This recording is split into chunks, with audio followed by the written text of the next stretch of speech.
Carr. What is good, Z Nation? DailyXander 329. One of my favorite hobbies to do and just experience in life is to do podcasts, and have another awesome guest today. Mr. Chuck Allen is joining us at Whole Foods in Altamont Springs today, and it's just a little quick tidbit of Chuck. I know Chuck from working at Center of Recovery and Exercise, and him being an intern for 3 months. And Chuck right now is a UCF student in his second to last semester, if I'm correct. Last year. Last year. Senior. So we're doing a podcast this morning at, well, we met up at 9:30, but it's 10 in the morning. And I'll tell you right now, man, I think since I've been doing them here in Orlando, this is actually the earliest I've done a podcast. Usually they get fairly late. So I appreciate you, man, wanting to and willing to drive fairly kind of far to meet up in my home turf. 25 minutes. 25 minutes? I'll give you a little just background. Like, so this Whole Foods, and there's a Starbucks over there. I always like to refer to them as my offices because, like, I'm here all the time. And I don't have Wi-Fi at my place. I've never had Wi-Fi since I moved in December. And it's just, like, forced me to always come out and experience the world. Yeah. So, Chuck, I always like to, well, a lot of times I just say every time, but I always like to ask people, what are you currently grateful for right now in this present moment? Just one thing. It's hard. It doesn't have to be one thing. Whatever. What are you grateful for? I would say I'm grateful for my blessings in life. Whether it just be something small or something magnificent. If I just think about it, something is a blessing in my life, and can help me realize that I have it pretty good compared to a lot of people, and makes me feel humble, and that I would want to give back in some way that I can. Not usually necessarily funds, since I'm a student and I have to pay for college, but in my time and my effort, and you can never get back your time, so I feel like that's the best payment you could ever give someone. That is ultimately true. Like, people value other people's time. So when you go out of your way and you show like it took time on your end to deliver on making an impact on that person's life, like that goes so much farther than any type of item you can buy a lot of times for somebody. I like those blessings and aspects you just talked about for what you're grateful for. Thanks, man. How about you? Oh man, it changed. Well, it doesn't. I like to say it changes on a daily basis, of course. But like right now, I'm grateful that for today, it's another sunny day. There's no other future hurricane right now, as of now, coming our way. I woke up again, functioning and alive. I'm grateful I made the effort and the time, and took action on doing a meditation today, meditation practice, and even doing a little on-the-spot, creative, active meditation. And staying in communications with one of my friends from Sweden today, so I'm grateful I have a good relationship with her, and be in communication with her, and just excited and grateful that I'm going to be traveling this weekend to Louisville. Whole host of things. I keep going, man. I can keep going. That's something I practice a lot, is mindfulness. So always being able to every single day be grateful for items. It could be small things. It's like, man, I'm really grateful I had my water bottle with me on the bike yesterday because I was outside all day and I was really thirsty. I'm grateful I had my water bottle. So Yeah. I think when you start doing that, it really puts things in perspective as far as, wow, does this really matter or does it not really matter, as far as when like small problems arise or first world problems arise. Yeah. Makes a lot of sense. It's a great untold kind of mindset that I don't think a lot of people practice, which is, it's awesome. Yeah, and again, like we were talking about off camera, like it's small things like that. That's like an easy practice. Like anybody could just anybody can just Easy. anybody could just start, because like it doesn't take any type of outside source to use or to implement. Like it's just your mind. Yeah. It's just you saying like, okay, what am I ready for? Rather than like, wait a second, I have to go buy something. Like I have to go buy a tool and then I can practice gratefulness. No, like you don't need anything. All you have to do is shift your mindset. Yeah. The mind is a massive key to your giant door of opportunity that we all have. It's a powerful tool, that's for sure. Yeah. I believe the most powerful tool. Yeah. Oh, dude, absolutely, man, absolutely. You know what? Well, I don't want to kind of hog the talking here because I always like to listen to people. So, Chuck, I remember from what you told me, you were originally born in Texas. That is correct. And I can't remember, was it because it wasn't military or anything like that, right? Was it just jobs for your parents? That's where they kind of settled for a little while. Okay. And they had my middle brother, so I'm the youngest of 3 sons. Had my middle brother and me in Texas, and I was only there for 2 years, and then they brought me to Florida. And this was after my dad was in the military and all of that, and so they were already done with it by the time I came around. But yeah. What do your parents do? My mom's an accountant. I think like the head accountant in at Duda and Sons Corporation. They're huge.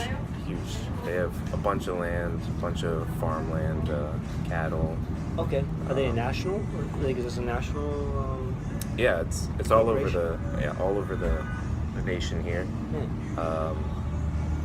So they rely on her a lot. Mm-hmm. And, she's really good at her job, so that's good. And then my dad does entertainment, so he's the owner and founder of Allen Gang Entertainment, and I think it's doing pretty good. I don't hear a lot from my father, so since he's been in the military, he's grown up with I think 6 or 7 other siblings. It was always a kind of fight or flight thing for him, I guess. So just a downside to being a son, but you know, he's my dad, so I deal with him. As far as like him, just when you say he doesn't tell you much, just from like business, or he doesn't like share much? Well, he grew up in a house where you know, you share your feelings, you look weak. And no, especially on as top a of guy, that, he's also in like the military, which would have probably been in like the 70s. 70s, 80s. I think 80s, but probably. And yeah, feelings went out the window during that time period, probably for like in the military as far as. Yeah. So he was stationed over in Germany for a while after everything went on, just to kind of, I guess, keep peace or to watch him. You know, make sure everything's going all right, and then they brought them all out after everything was okay, and that's where Texas started. Texas started. What's the entertainment? So he finds people who usually do tribute shows. So like Elvis impersonators, Beatles impersonators, and puts them in theaters. And he's a promoter, so he'll get a contract for them, and then he'll set them up in theaters, and people, you know, pay to come see them. But there is a kind of a time gap where he doesn't go past a certain like time period. So he's a big fan of the oldies. So he looks for all the old bands, the old singers, and all of that, and you know, brings them back up to light, which is, it's cool to see them, and you know how almost perfectly in sync the voices are. And everything. But I'm a generation of the 2000s. I wasn't born in 2000, but I lived in 2000. Yeah. So I know a lot of bands now and a lot of cool singers now, and it'd be cool to see impersonators of those. But I don't think he'll go past about 1990s or something like that. Yeah, be a little wild for the impersonators. Yeah. It's a good thing he doesn't do rap impersonators, so he hates rap. Does he? Yeah. He's not gonna be open to it in his lifetime, you think? No. Where are like the theaters here in Orlando that he'd be doing it at? Oh, I don't really have much knowledge of like my surroundings for like entertainment places other than like the Amway Center, parts of downtown. There's like an amphitheater somewhere. Yeah. I mean, the biggest thing around here is kind of, as far as I know, it's the Bob Carr down in Orlando. But kind of more on his level right now because he's not huge or anything. But I know there's a theater out in Sanford, the Wayne Dench. There's one down, I think, in Cocoa Beach that he's done a few times. Most of the time he has to drive about 30 minutes to an hour away before he can get to, another theater. Yeah, so there's really not a lot of old-time theaters here anymore, unless it's, in a school. That's what I was thinking when you said like he kind of does like tribute bands. Like I feel like it's a small market for that in a sense. Just like here in Orlando, like I always think of like Las Vegas. Like Las Vegas, if they have to tribute people, or there's always people turning around like the Beach Boys, or they're just the Beach Boys, not like a tribute or whatever. Yeah. But like I guess older groups and such. Yeah. That's what I think of. But I think that's what he's hoping to get to, is kind of out west more, where people would actually support that and full-heartedly in funding. Yeah. But I guess at the same time, like he's in Orlando, like there's a lot of people that are retired in Orlando, so you got that age. Yeah, and that's pretty much what he's banking on. I think I would guess the average age of his shows is 60s. But it's funny. It's cool to see all these older people get up and twist as little as they can to dance. It's cool to watch. I guess going forward kind of gives you an idea of like, all right, when I'm that age, do I want to be moving that way, or do I want to be a little more looser? I want to be more groovier. I want to be more pep in my step, be able more on beat and such, more lively. Yeah, I do. Yeah, I do too. I think a lot of us do. At least when we start thinking about it, as far as like going ahead, like I want to make sure I'm still able to move the way I am right now when I'm 60. Yeah. Like what's stopping us? What's stopping us from doing it? A lot of things. There's a lot of things. But does it have to be? Does it have to be stopping us? That's the thing. I don't think it necessarily needs to be. Yeah. If anyone finds the Fountain of Youth out there, let us know. Well, supposedly, isn't the Fountain of Youth at one time thought it was in Florida? Yeah. Do we know where in Florida? Oh, jeez. I would say it's definitely down south. I don't know. I was always bad at geography and history, so I'm not the one to know all that. Neither am I, man. I leave that to people that are specialized in that field. I just want to live. That's what I want. I just want to live. Amen. Do you have any brothers and sisters? I can't remember. Yeah. I said I'm the youngest of 3 sons, so I have 2 brothers, both older. But it's beautiful because I'm the tallest, and the oldest is the shortest. So it's just like it's backwards. Oh, it's hilarious. Yeah.